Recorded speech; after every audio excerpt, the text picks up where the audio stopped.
Hei! Me tultiin justiin tuolta, kävin hakemaan snössin tuolta laitumelta. Ja tossa se on tyytyväisenä heidän. Tuolla on ihan järkyttävää, sä tulla pihalla, mä en tiedä kuuletteko se. Siellä on tommonen ihan jäätävä tuuli ja kaikki on ihan peiliä. Ja kenttäkin on ihan peiliä, tässä on niinku luistirata. Niin me pitäis mennä tonne pelloille päin maastoon, missä on jäät sulunut pois siitä tieltä, niin että se on semmoista kuivaa. Mutta sitten me varmaan molemmat jäädytään siellä, kun siellä on ihan täysin kova pohjoistuuli, mutta tällä puolella onkin tämmönen varmaan paksuin karvuksen isikka. Mutta niin, mä teen nyt tämmösen videopostaus-tapaisen jutun kännykällä, kun mun kamera ei ole toiminnassa tällä hetkellä. Mun kaveri piti tulla tänään mukaan kuvaamaan, mutta ei se sitten näköjään tullutkaan. Nää on Nösin kamat. Silloin tämmönen ihana tämmönen ruskea isikkässä tulo. Mä näytän sen sit paremmin, kun sen selässä. Niin sitten ihan perus issikkasuitsut mustat. Mä teen varmaan joku päivä vielä sitten vähän tarkemman varustepostauksen. Sitten mennään harjaamaan paljon.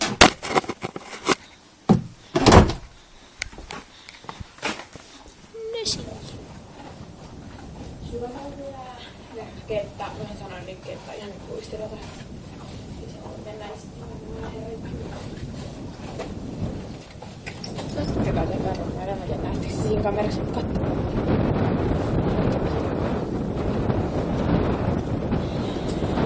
Miten mä saatan tälle päälle? Vähän nuo jalkastumet vaihdat. Täällä on tämmöstä sössimistä. Issikkäsatulat on kuullut laittaa aina astetta taaksepäin kun normaalit satulat, koska issikalla pitää olla vapaana liikkua tässä näin, että se saa tölkättyä puhtaasti.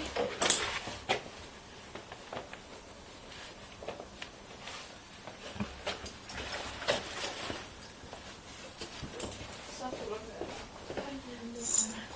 Tääkin pitäisi pestettää ihan mukana eilessä. No, tässä se sitten tulee sen aikaa. Voi vitti nyt ruveta jääkylmävedellä täällä. Ja siis kylmällä pestää, jos on tarve, jos on niin likaisia, että ne haittaa menoa. Siis ei se nyt niin hengenvaarallista kuitenkaan ole aina. Mä en nyt sano spanssari, mutta se on niin hiukka ja kova ja tämmönen. Ei. Satulan päälle kääntyvä, niistä ei voi kääntää satulan päälle. Ikästä halusi oikein, että roikkumatta sen ispilalle. Tää ei oo oikein nösin puuhaa, että se ei oikein tykkää tästä. Nyt on Bonilla suitset. Suitset päällä ja satula päällä. Niin. Jos on semmoinen, että se ei oikein liiku mihinkään, niin mä nyt laitan tässä ratsastustarvikkeet päälle ja kuvaan sit varmaan sellaista pitää. Ja nyt sit lähdetään, että varmaan kuvailen tuossa vähän tällä hetkellä, kun loppuu akku, että täällä ei takas loppuu akku. Sitten on vähän lyhyempi hoitoblogi. Niin. Itse asiassa mä taidan vielä napata raipan mukaan, jos täällä ei heppa oikein kulje. Tästä näin. Tämmöinen ruskea. Noin.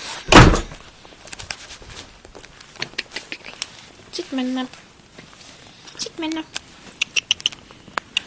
Tunnes.